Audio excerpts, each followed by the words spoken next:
12장에 있는 말씀입니다. 마태복음 12장 38절로 42절입니다. 이 말씀을 함께 받아 읽을 때 일어서셔서 함께 말씀을 공독하면 좋겠습니다. 일어서셔서 말씀을 공독하겠습니다. 38절로 42절까지 말씀입니다.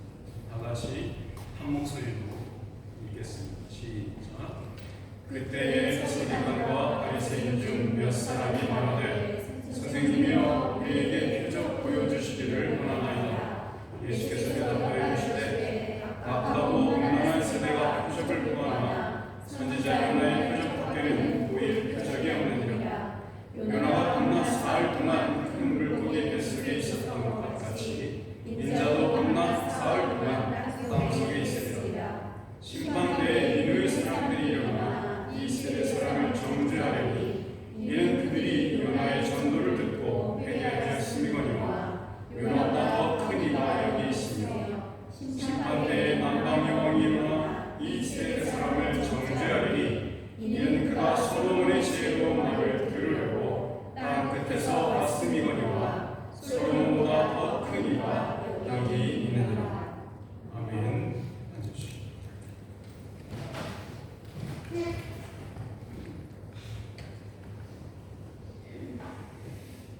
예수님께서는 십자가를 지시기 전에 여러 번 어떠한 죽음으로 본인이 죽으실 것인가에 대해서 여러 차례 제자들에게 알려주신 바 있습니다. 우리는 지난 시간에 나무에 들려서 올려져서 죽으시는 그러한 죽음이 어떠한 의미를 가졌는가와 또한 그러한 죽음의 형식이 어떻게 구약의 예언을 성취했는지 돌아보았습니다. 오늘 우리가 나눌 주제는 예수님의 죽음 이후에 이어진 매장, 장례, 장사에 관해서입니다. 매장하다 이해하시죠? 매장하는 것, 영어로 burial이라고 말하는 거죠. 예수님께서 운명하신 순간부터 다시 살아나시는 시각까지, 그 시각까지를 매장되어 있는 상태에 있었다고 말할 수 있습니다. 우리는 하나님의 말씀을 행동 양식의 근거로 삼는 신자들이기 때문에 이 매장 혹은 장사라는 주제가 어떻게 성경에 의해서 증거되고 있는지 알아야 하고 그러나 알고 싶어하는 마음이 일어난 것이 마땅한 정서이며 지성적 요구입니다. 또한 이 배움을 통해서 얻어지는 지식은 우리 현재의 삶 속에서 결정하는 모든 선택들의 모태가 되는 것입니다. 성령님의 도우심과 비추심으로 오늘 이 주제에 대한 이해가 여러분 우리 모두가 분명해지기를 원하고 그 말씀대로 살아가는 은혜가 우리 모두에게 있기를 기도합니다. 주님의 몸된 교회는 역사적으로 이 일에 대해서 기억하기를 매제화했고 공식적으로는 신앙 고백의 내용에 기록하였습니다. 장사한 지 사흘 만에 죽은 자 가운데서 다시 살아나시사 우리가 사도신경을 할 때마다 외우시는 부분이죠. 여기에서 장사한 지 사흘 만에 라는 그 부분이 오늘 우리가 함께 다룰 내용입니다. 장사한 지 사흘 만에.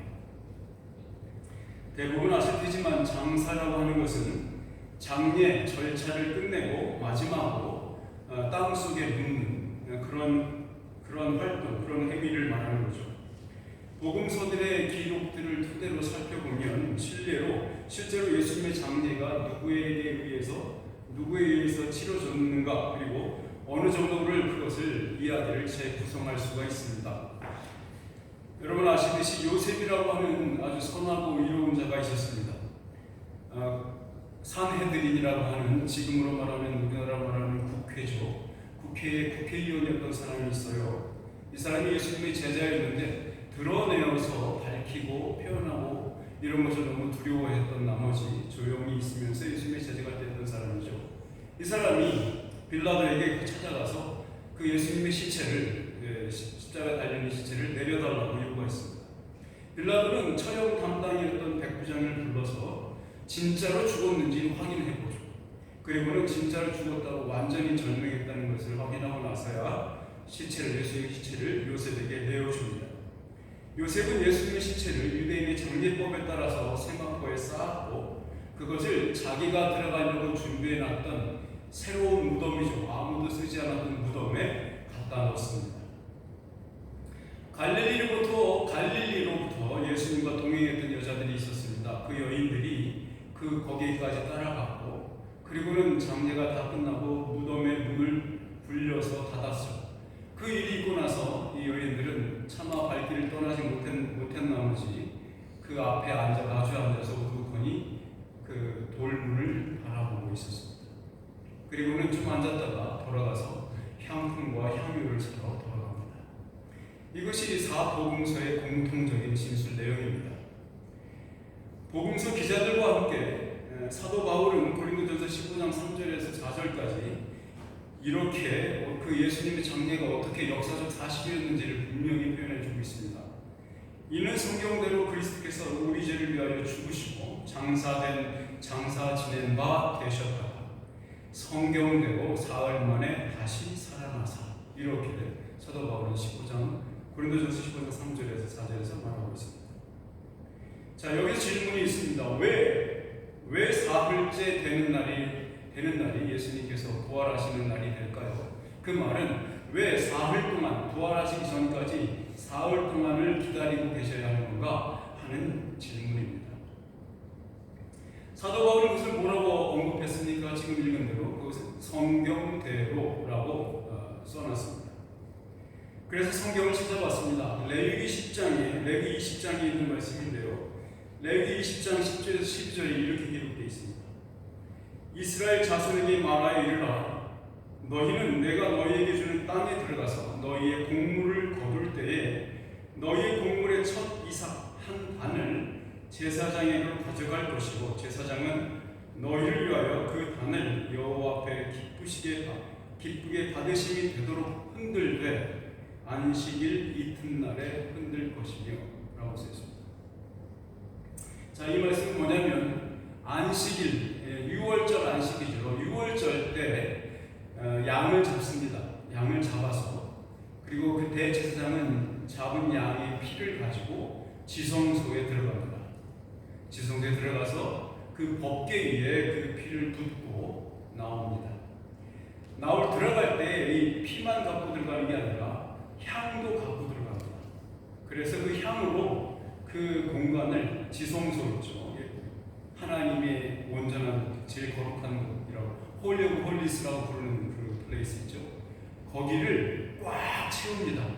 그리고서 그 피를 법궤 위에 부읍니다. 그리고 나서 나와가지고는 1년에 단 한 번만 이스라엘 백성들 앞에서 하나님의 이름을 크게 부릅니다.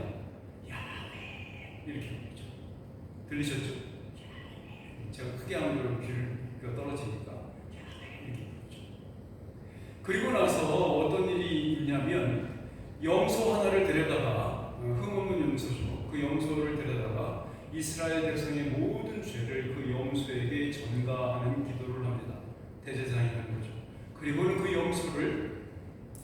염소의 이름을 아사셀 염소라고 부르죠. 그래서 그 염소를 서쪽 광야로 보내버립니다. 그리고 확 버리죠. 그곳은 사람이 살 수 없는 광야 지역이고, 그리고 그래서 그쪽을 골고다라 부르기도 하고 아골 골짜기라고 부르기도 하는 기드론 골짜기의 한 부분이죠. 솔로몬 때부터 그쪽에서는 어떤 일이 있었냐면 늘 향을 피우거나 사람을 태워서 이렇게 뭐라고 합니까?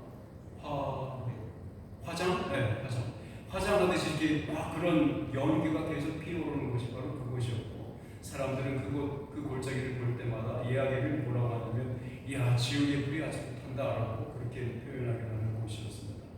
그곳으로 염소를 보내고 그 염소는 그렇게 해서 죽습니다. 바로 그런 일이 있고 나서 3일 후에 지금 우리가 제가 읽어드렸던 그 처음 익은 곡식 추수 한 단을 딱 들고 대제사장이 이렇게 흔드는 요제를 드립니다. 흔들어서 바치는 제사를 요제라고 부릅니다. 그 흔드는 제사를 하나님 앞에 드리는 것이 바로 그 제3일에 안식일 이튿날에 한다라고 기록되어 있습니다. 그 추수단은 무엇을 의미하냐면, 처음 말씀드렸듯이 모든 추수물이 산불의 제 첫 번째 추수물이에요. 그것을 인해서 모든 추수물들이 계속 추수가 될 터인데 제일 먼저 추수된 그 추수의 한 단, 곡식 한 단을 들고 제사장이 흔들어대는 겁니다. 이것이 아주 기쁜 거죠. 기쁨의 제사예요. 6월절 때는 양을 죽이는 것이죠. 죽음의 제사를 드린다고 한다 치면 안식일 이튿날에 드리는 이것은 기쁨의 제사, 생명의 제사와 같은 것입니다. 오늘 우리의 논의에 관련해서 중요한 점은 뭐냐면 첫 추수 곡물을 제사장이 흔들어 제사 드리는 이 날이 6월절로부터 제 세 번째 날이라는 것입니다. 이 날을 초실절이라고 부릅니다. 재밌게도 이 날로부터 50일을 세요. 50일을 세는 그 센 마지막 날을 오순절이라고 부릅니다. 재밌죠? 예수님께서는 부활하신 다음에 40일간 땅에 머무르셨다가 승천하신 지 열흘이 되는 바로 그날이 오순절인 거죠. 예수님이 부활하신 것과 초실절, 처음에 이 곡식단을 흔들어대는 이 멋있는 기쁜 제사, 이것과는 일맥상통하는 것입니다. 자, 그러므로 예수님께서 왜 세 번째 날에 부활하셔야 하는가? 이것은 성경에 예언되어 있고 계시되어 있습니다. 자, 고린도서 15장 20절에 이렇게 표현되어 있어요. 그러나 이제 그리스도께서 죽은 자 가운데서 다시 살아나사 잠자는 자들의 첫 열매가 되셨다. 이거는 초실절이 예표하는 것으로서 죽음에서 부활하시는 첫 열매로서의 예수님을 말하는 거죠. 그러니까 예수님은 6월절 어린 양을 죽으셨다가 3일째 되는 날에 부활의 첫 열매로 부활하시는 거예요. 우리는 뭐냐? 예수님을 따라서 계속해서 그 부활의 열차를 따라서 계속해서 부활할 사람들 중에 하나인 거예요. 예수님이 첫 번째고 우리는 모르겠습니다. 순번이 몇 번이나 될지. 두 번째라 해도 괜찮은 거고 세 번째라 해도 괜찮을 것 같습니다. 사도 바울의 표현처럼 예수 그리스도는 성경대로 우리 죄를 위해 죽으신 후 매장되었고 성경대로 사흘 만에 다시 살아나셨습니다. 그럼으로써 성경대로 그에게 속한 모든 잠자는 자들 그들이 부활로 나올 것임을 보증하고 있는 것입니다. 자, 3일 자체가 의미하는 바는 물론 완전한 죽음을 표합니다. 더 이상 생명력이 없고 스스로 힘을 얻어 다시 삶으로 돌아올 수 없는 분명하고도 돌이킬 수 없는 죽음을 말하는 것입니다. 예를 들어서 예수님께서 자신이 사흘 만에 부활할 것을 말씀하시면서 성전을 빗대어서 얘기하신 적이 있습니다. 요한복음 2장 19절에서 22절에 이렇게 표현되어 있어요. 예수께서 대답하여 이르시되 너희가 이 성전을 헐라 내가 사흘 동안에 일으키리라. 유대인들이 이르되 이 성전은 46년 동안에 지어졌거늘 네가 3일 동안에 일으키겠느냐 하더라. 그러나 예수는 성전된 자기 육체를 가리켜 말씀하신 것이라. 죽은 자 가운데서 살아나신 후에야 제자들이 이 말씀하신 것을 기억하고 성경과 예수께서 하신 말씀을 믿었더라 라고 기록되어 있습니다. 예수님의 제자들도 이 사흘 동안에가 무엇을 의미하는지 모르고 있었어요. 그러다가 예수님의 부활을 목도한 후에야 기억하고 믿게 됐다는 언명입니다. 이처럼 사람이 완전히 죽은 후에 다시 몸으로 살아난다는 것, 산 몸으로 살아난다는 것은 인간으로서는 전혀 생각할 수 없는 그 영역을 넘어서는 일입니다. 그러므로 3일 혹은 사흘이라는 숫자가 인간의 죽음과 관련돼서 의미하는 바는 전혀 바뀔 수 없는 어떤 것을 의미하며 또한 전혀 희망을 품을 수 없는 무엇인가를 결정짓는 숫자입니다. 그래서 사흘 만에 다시 살아나신 사건은 도무지 인간이 생각해낼 수도 없고 인간의 말로 만들어낼 수도 없는 상상도 할 수 없는 일이 벌어지는 시간입니다. 이제 예수님께서 스스로 자기 몸이 매장된 것을 예언하신 적이 있습니다. 예수님은 자기 자신을 마치 또 한 번 기적을 만들어봐라, 또 한 번 이적을 부려봐라 라고 하면서 희롱하면서 대하는 바리새인들과 서기관들 앞에서 그들을 꾸짖으면서 이렇게 말씀하신 적이 있습니다. 이 말씀 우리가 한번 찾아보면 좋겠습니다. 마태복음 12장에 있는 말씀입니다. 우리가 아까 읽었던 말씀 그들이 펴져 있죠. 자, 그 말씀에서 39절과 40절 말씀을 같이 한번 읽어보겠습니다. 시작. 예수께서 대답하여 가라사대 악하고 음란한 세대가 표적을 구하나 선지자 요나의 표적 밖에는 보일 표적이 없느니라. 요나가 밤낮 사흘을 큰 물고기 뱃속에 있었던 것 같이 인자도 밤낮 사흘을 땅 속에 있으리라. 자, 다시 한번 이 적을 한번 부려봐 라고 하는 조롱이죠. 그 조롱에 예수님은 요나의 표적 밖에는 보여줄 표적이 없다고 말씀하시면서 이 말씀을 하신 겁니다. 자, 분명한 이해를 위해서 우리는 구약의 요나서를 한번 찾아봐야 됩니다. 굉장히 유익하겠죠. 요나서 1장에 있는 말씀 한번 찾아보겠습니다. 요나서. 여러분 성경으로는 아마 제 성경은 1288페이지인데 아마 여러분 그쯤 뭐가 될 겁니다. 요나서 찾기 어려우시죠? 1288페이지 정도 그 안에 있습니다. 자, 1장 17절부터 2장 6절까지 한번 같이 읽겠습니다. 1장 17절에서 2장 6절까지 같이 이렇게 봉독하기 시작하겠습니다. 여호와께서 이미 큰 물고기를 예비하사 요나를 삼키게 하셨으므로 요나가 밤낮 3일을 물고기 뱃속에 있습니다. 요나가 물고기 뱃속에서 그의 하나님 여호와께 기도하여 이르되 내가 받는 고난으로 말미암아 여호와께 불러 아뢰었더니 주께서 내게 대답하셨고 내가 스월의 뱃속에서 부르짖었더니 주께서 내 음성을 들으셨나이다. 주께서 나를 깊음 속 바다 가운데 던지셨으므로 큰 물이 나를 불렀고 주의 파도와 큰 물결이 다 내 위에 넘쳤나이다. 내가 말하기를 내가 주의 목전에서 쫓겨났을지라도 다시 주의 성전을 바라보겠다 하였나이다. 물이 나를 영혼까지 둘러싸우며 깊음이 나를 에워싸고 바다 풀이 내 머리를 감쌌나이다. 내가 산의 뿌리까지 내려갔사오며 땅이 그 빗장으로 나를 오래도록 막았사오나 나의 하나님 여호와여 주께서 내 생명을 구덩이에서 건지셨나이다. 자, 여기서 예수님께서 요나의 표적을 언급하신 이유는 요나가 스올의 뱃속에서 사흘을 있었던 것 같이 예수님 자신은 땅 속에서 사흘을 있을 것이라는 이야기입니다. 땅 속이나 물 속 모두 죽음의 공간입니다. 요나는 특별히 2장 2절에서 그렇게 말했죠. 내가 스올의 뱃속에서 부르짖었더니 이렇게 말이죠. 여기서 스올의 뱃속은 무덤 속 한가운데라는 의미입니다.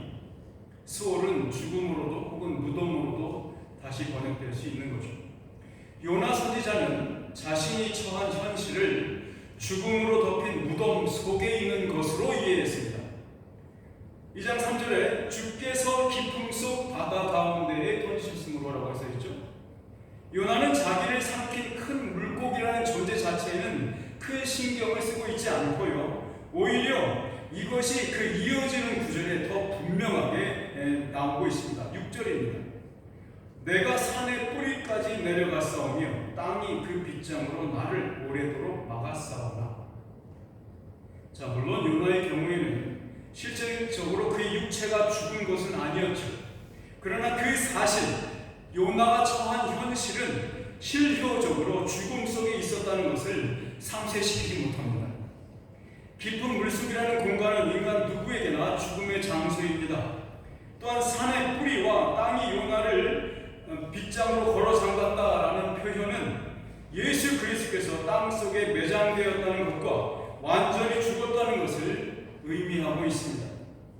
예수님께서 요나의 표적을 자신이 보여줄 표적과 같은 것으로 언급하심으로써 당시까지 요나의 표적에 관해 그 의미를 알 수 없었던 이들에게 새로운 해석을 보여주고 있는 모습이죠. 마치 예수님 스스로가 살아있는 해석임을 밝히고 있는 거죠. 요나가 죽음의 자리에 있으면서도 죽어서 몸이 썩어지지 않고 보호받다가 사흘 만에 스올의 뱃속에서부터 생명으로 토해내서 나옵니다. 요나가 부활할 수 있었던 것은 아수르의 니느웨 사람들을 멸망으로부터 구원하려는 하나님의 구원 계획 때문이었습니다. 그와 마찬가지로 성부 하나님은 예수님을 통해서 죄인들을 구하기 위해서 예수님을 무덤에서 다시 살리십니다. 그것은 굉장히 동일하고 유사한 일입니다. 그러므로 이러한 사실에서 유추할 수 있는 것은 요나가 소굴의 뱃속 죽음의 땅 속으로 매장되었다가 하나님에 의해 사흘 만에 다시 생명으로 부활한 그 일과 예수 그리스도의 부활이 가져올 그 이후에 부활의 열매들과는 정말 거부할 수 없는 정말 깊은 상관관계가 있다는 얘기입니다. 다시 말해서 하나님이 그 부활로 무엇인가를 만들어내려고 하신다는 겁니다. 이 사실은 예수님께서 언급하신 요나의 표적에 아주 중요한 내용입니다. 요나의 경우에서 그랬듯이 예수님의 매장도 동일합니다. 즉 죽음 이후의 매장은 그 이후의 사역, 즉 열매와 죽음 이후에 얻어질 열매와 이어지고 있습니다. 매장, 즉 죽음 가운데에 있었던 그 시간은 부활의 열매가 익어가는 시간이었습니다. 이 부활의 열매는 예수님 자신이 첫 열매로 부활의 세상을 열어 젖히시는 일이고, 그것을 필두로 그 뒤를 잇는 모든 잠자는 자들이 연이어 부활로 나온다는 신호탄과 같은 것이죠. 부활과 그 부활이라는 나무에서 맺혀질 열매들이 익어가기를 기다리는 그 시간, 바로 예수님께서 장사 지낸 바 되셨던 그 죽음 가운데에 있었던 시간입니다. 삼위 하나님 중 한 분이신 그분이 자신의 권위와 권세와 영광을 모두 뒤로하고 자신을 비우시사 인간의 모습으로 살으셨던 그 시간이 얼마나 가치 있고 의미 있는 시간이었겠습니까? 우리의 삶, 우리의 시간들을 떠받치고 있는 것은 예수 그리스도의 성육신과 죽음과 부활이라는 것을 잊으시면 안 됩니다. 그것 때문에 우리의 삶이 의미 있어지는 겁니다. 우리의 인생의 시간이 예수 그리스도의 삶과 더불어서 연합되는 것이 바로 은혜입니다. 그것이 믿음입니다. 우리 모두는 이 거룩한 시간을, 은혜의 시간을 낭비해서는 안 됩니다. 그렇다면 이 예수님 매장이 우리에게 주시는 은혜는 무엇일까요? 한번 찾아서 읽어보겠습니다. 요한복음 말씀 한번 찾아봅시다. 요한복음 12장에 있는 말씀입니다. 요한복음 12장 24절부터 26절까지의 말씀을 읽겠습니다. 24절, 25절, 26절 같이 한번 찾아서 읽겠습니다. 맞추셨죠? 읽겠습니다. 시작.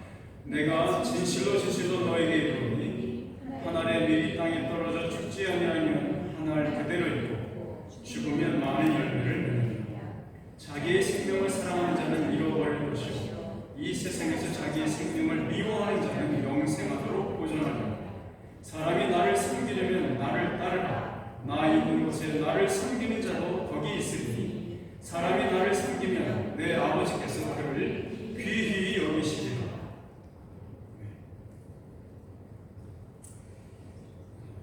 참 이 말씀 참 예전 일인데요. 한 가지 기억나는 일이 있어서 말씀드리고자 합니다. 제가 신학교에 처음 갔을 때인데 그 신학교의 교훈이 바로 이 말씀이었습니다. 하늘의 밀이 땅에 떨어져 죽지 아니하니 하늘 그대로 있고 죽으면 많은 열매를 맺느니라. 그런데 이 구절 때문에라도 저는 그 좋은 기억만 갖고 있지는 않는 것 같습니다. 왜냐하면 학교 생활 내내 진짜로 실제로 땅 팠어요. 땅 파고 씨앗을 심고 나무를 심고 거름 주고 했던 일들을 했습니다. 한국의 포천에 태국봉이라는 산이 있어요.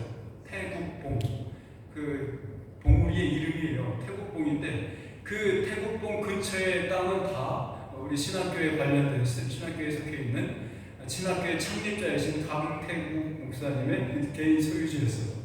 그래서 우리는 실천 신학 시간에 늘 거기 포천에 가서 수련회 같은 데 가가지고 허구한 날 땅파고 나무 심고 허구한 날 그 일 했습니다. 얼마나 이 하늘의 밀을 심느라 고생한 것이 기억이 납니다. 당신은 아는 것도 없는 초짜 신학생이었기 때문에 이 하늘의 이 밀이 무엇을 의미하는지 많이 알 수 없었습니다. 그저 학점 때문에 암기하고 죽어라 노동하고 했던 기억밖에 없습니다. 요즘 들어 다시 이 말씀을 접해보니 뭔가 좀 보이는 것 같습니다. 특별히 예수님의 매장, 즉 땅 아래로 그 육체가 묻히셔서 빗장을 단단히 걸어 잠근 형국 속에 계셨던 예수 그리스도 생각하면 더욱더 그렇습니다. 자, 사랑하는 성도 여러분, 보십시오. 예수님은 자신의 죽음과 이어질 매장에 대해서 뭐라고 말씀하십니까? 단순히 죽음으로 혹은 모든 것이 끝나서 그 이후에 다른 어떤 것도 기대할 수 없는 것으로 이해하고 있지 않으세요. 도리어 열매를 고대함으로 오늘의 매장 대함을 씨앗이 땅에 심기는 것으로 표현하고 있는 거예요. 하나님 미리셨던 주님께서 땅에 떨어져 열매를 맺을 수 있을 때까지 죽도록 기다렸던 시간, 그것이 무덤 속에 계셨던 시간입니다. 죽으면 많은 열매를 맺느니라. 이어지는 두 구절은 이 죽으면이 구체적으로 어떤 일을 행동으로 옮겨야, 어떤 일을 보여야, 어떤 일이 완성되어야, 어떤 일을 해야 그 일이 죽으면이라는 것이 충족될 수 있는가를 이어서 말해주고 있습니다. 25절 말씀입니다. 26절까지 읽겠습니다. 자기의 생명을 사랑하는 자는 잃어버릴 것이요 이 세상에서 자기의 생명을 미워하는 자는 영생하도록 보존하리라. 사람이 나를 섬기려면 나를 따르라. 나 있는 곳에 나를 섬기는 자도 거기 있으니 사람이 나를 섬기면 내 아버지께서 그를 귀히 여기시리라. 자, 이 세상에서 자기의 생명을 미워하는 삶의 방식이 죽으면 많은 열매를 맺느니라라는 결과를 만들어내는 방법으로 제시되고 있다, 이 말입니다. 즉 자기의 생명을 미워하는 그 죽음 가운데 있는 시간이 우리가 사랑하는 예수께서 계시는 곳으로 이끄는 것이고 하나님 아버지께서 우리를 존귀하게 여기시는 열매를 맺게 한다는 약속입니다. 이것은 자기 의의를 부인하는 삶의 태도와 방식을 말하는 것입니다. 그것은 부활을 기다리는 신자의 올바른 태도입니다. 마태복음 16장 24절 26절에서 분명히 말씀하시죠. 누구든지 나를 따라오려거든 자기를 부인하고 자기 십자가를 지고 나를 따를 것입니다. 자, 여러분, 우리 안에 날마다 꿈틀대면서 꽈리를 튼 뱀처럼 말이죠. 우리가 들거나 나거나 할 때 말이죠. 우리를 예수 그리스도를 향한 사랑으로부터 떼어놓으려는 수많은 유혹들이 있습니다. 시험들이 있습니다. 우리 속의 영혼을, 내 안에 있는 영혼을 만족해 하며 하나님을 향해서 찬란하게 빛나야 하는 우리 내 영혼 속에 있는 그 새 생명이 희미해지고 두꺼워지고 반응하지 않는 영혼이 되어버리는 것, 참으로 비참한 현실입니다. 이것은 마치 이미 죽은 바 된 옛 삶의 원리와 방식을 또다시 가지고 와서 내가 오늘 이렇게 살려면 내 옛 것이 필요해 하면서 옛 삶의 방식을 또 가지고 오는 형국과 다름이 없습니다. 우리의 영혼은 그렇게 함으로써 계속해서 어지러워질 뿐입니다. 성경은 분명히 이에 대해서 선언하고 있습니다. 로마서 6장 8절에서 11절 말씀인데 우리 이 말씀을 찾아서 읽겠습니다. 로마서 6장입니다. 로마서 6장 8절에서 11절.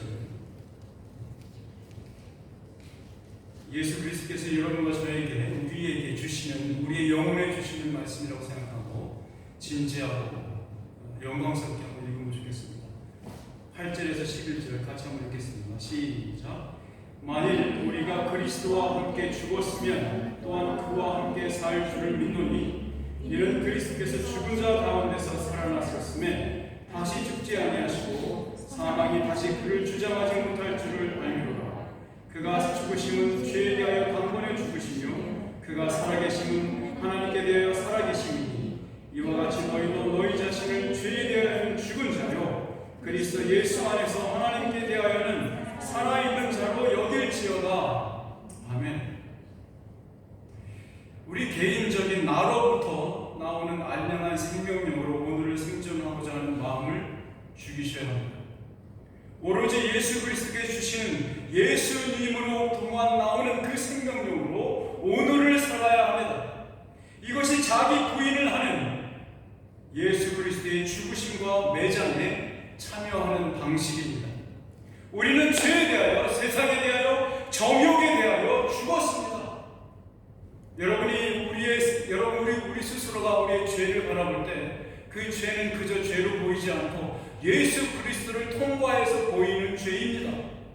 세상을 바라볼 때 우리는 세상을 그냥 보지 못해요. 예수 그리스도가 그 안에 있고 십자가가 중간에 있기 때문에 죄를 바라볼 때마다 우리는 예수 그리스도의 십자가를 통과해서 바라보는 것입니다. 예수님께서는 자기의 죽으심을 통해서 이 모든 질긴 끈들을 끊어 버리셨습니다. 우리는 죽음의 시간 속에 거하는 것을 두려워해서는 안 됩니다. 히브리서 기자는 이렇게 선포하고 있습니다. 2장 14절 15절 이렇게 기록되어 있습니다. 자녀들은 혈과 육에 속하였음에 그도 또한 같은 모양으로 혈과 육을 함께 지니심은 죽음을 통하여 죽음의 세력을 잡은 자 곧 마귀를 멸하시며 또 죽기를 무서워함으로 한평생 매여 종로를 타는 모든 자들을 놓아주려 하심이니. 두 가지가 이루어진 거죠. 두 가지의 끈이 끊어졌습니다. 하나는 우리의 옛사람을 붙들고 놔주지 않고 있던 그 죽음의 협박과 공포의 사슬, 사탄의 마귀의 것으로부터 그 마귀를 죽임으로써 그 끈이 끊어졌습니다. 둘째는 더 이상 죽음이라는 것을 무기로 횡포를 부리고 우리에게 공포스러운 협박을 가함으로 세상이 가르치는 대로 행하게 했던 그 하나님 없는 세상은 무너져버린 것입니다. 그러니 담대하게 죽는 것을 선택하셔도 됩니다. 예수님이 죽음을 통하여서 부활의 열매가 되셨듯이 우리도 열매를 얻기 위해서 죽음을 살아내야 합니다. 이것을 통해서만이 우리 안에 있는 옛사람, 즉 죄된 본성의 광기를 죽일 수 있습니다. 그렇게 함으로써 그것들이 우리 속에서 누룩처럼 번성하거나 행동으로 나오지 못하도록 절제시켜야 합니다. 그리스도의 죽음과 매장은 우리가 받아들일 이중의 축복을 제시하고 있습니다. 우리가 결박되었던 그 죽음에서 해방되는 것이 처음이요, 우리의 육을 죽이는 것이 두 번째입니다. 그 머리가 깨부셔진 마귀는 그 사흘의 기간 동안 그 어떤 살아있음도 꿈틀거림도 없이 완벽히 제압당하였고 멸하여졌다는 것을 확인시키는 시간입니다. 그러므로 마귀는 더 이상 우리를 협박하거나 강요하거나 우리에게 무엇인가 영향을 끼칠 수 없습니다. 더 이상 숨 쉴 수 없는 미물을 우리가 뭐하려고 두려워한단 말입니다. 예수님의 내장은 전혀 새로운 삶의 원리와 세상을 연결어가게 하는 열매를 맺게 하는 열매를 기다리는 시간입니다. 죽음의 깊은 심연으로 스스로 들어가신 주님은 자신의 백성들을 그동안 삼켜왔고 그동안 괴롭혔던 그것들을 도리어 예수님께서는 죽음으로써 그것들을 삼켜버리셨습니다. 그것들을 더 이상 찾아볼 수 없습니다. 우리 구주의 죽음과 장사 지내심은 오랜 세월 동안 예수께서 구원하고자 하셨던 그 백성들을 몰락시키고 기뻐하던 놈을 굴복시키게 하신 것입니다. 예수님 마치 굳히기 기술을 적을 향하여서 사용하고 계신 것 같습니다. 여러분, 굳히기 기술 압니까? 유도의 굳히기 기술. 기술을 넣어서 들어갔다가 꽉 움켜잡아가지고 옴싹달싹 못하게 하는 그 기술 말입니다. 열매가 있듯이 땅에 심기운 씨앗이 죽음 속 시간이 다 차면 땅을 뚫고 파릇파릇한 줄기가 솟아나오도록 기다리는 그 시간입니다. 또한 마치 십자가에서 죽으심으로 새롭게 시작된 그 일들이 펼쳐질 무대를 예수님께서는 그 땅 속에서 준비하고 계셨습니다. 추수 열매를 바라는 농부가 한대로 떼약볕에서 그저 묵묵히 일하시는 모습처럼 예수님은 그 무덤 속에서 침묵으로 기다리셨습니다. 예수님은 다 이뤘다 하시면서 마지막 보고를 아버지께 드리고 나서 운명하셨습니다. 그리고 땅 속에서 쉬셨습니다. 삼손의 이야기의 마지막 부분에 이런 이야기가 있습니다. 그의 머리털이 밀린 후에 다시 자라기 시작하리라. 끊어진 우리 구주의 숨이 다시 돌아오기 시작하십니다.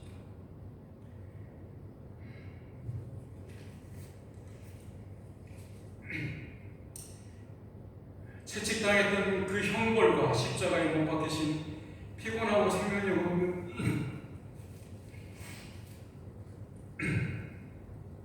그 피곤하고 생명력 없는 육체가 다시 회복되기 시작합니다. 사랑하는 여러분,